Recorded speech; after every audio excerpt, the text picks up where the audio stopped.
السلام علیکم دوستوں، امید کرتا ہوں سب ٹھیک ہوں گے۔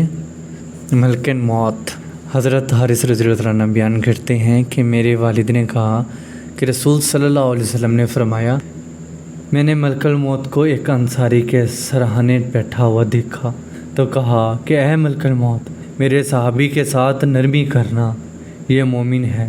ملک الموت نے عرض کیا، آپ خوش ہیں؟ اپنی آنکھیں ٹھنڈی رکھیں کیونکہ میں ہر مومن کے ساتھ نرمی کرتا ہوں۔ اے اللہ کے رسول، آپ یقین رکھیں، جب میں ابن آدم کی روح قبض کرتا ہوں اور اس کے گھر والوں میں سے کوئی چیخ کر روتا ہے تو اس کی روح لے کر کھڑا ہو جاتا ہوں اور سوچتا ہوں کہ یہ کیوں رو رہے ہیں۔ اللہ کی قسم، ہم نے اس پر کوئی ظلم نہیں کیا، نہ ہی وقت سے پہلے اس کی روح قبض کی۔ اگر یہ اللہ کی تقدیر پر صبر کرے تو اس کو اجر ملے گا، اور اگر یہ چیخو پکار اور ولیاں کریں گے تو گناہ گار ہوں گے۔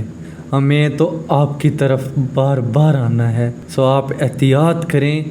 میں دن رات، تری اور خشکی پر، میدان اور پہاڑ پر، ہر گھر پر نظر رکھتا ہوں، ہر چھوٹے بڑے کو پہچانتا ہوں، اور اے اللہ کے رسول صلی اللہ علیہ وسلم، میں اللہ کی اجازت کے بغیر ایک مچھلی کی روح بھی قبض نہیں کرتا۔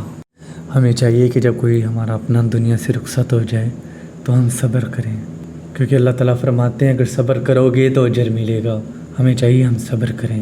یہ رونا، چیخو پکار کرنا، اور اکثر تو لوگ روتے ہوئے پتہ نہیں اللہ معاف کرے استغفار منہ سے عجیب و غریب الفاظ نکال جاتے ہیں، تو ایسا نہیں کرنا چاہیے۔ ہمیں صبر کرنا چاہیے کیونکہ ہمیں بھی اپنے ہی رب کی طرف لوٹ کے جانا ہے۔ ہم اس دنیا میں عارضی ہیں، مہمان ہیں، ہمیں سب کو اللہ کی طرف لوٹ کر جانا ہے۔ اس دنیا میں بھی اللہ تعالیٰ نے ہمیں بھیجا، اس کا بھی ایک مقصد ہے، ہم اللہ کا ذکر کریں، نبی کریم صلی اللہ علیہ وسلم کی سنت کے مطابق زندگی بسر کریں، اللہ تعالیٰ کا شکر ادا کریں۔ اللہ تعالیٰ نے اتنی نعمتیں عطا کی ہیں، اللہ تعالیٰ کی ہر رضا میں راضی ہو جائیں۔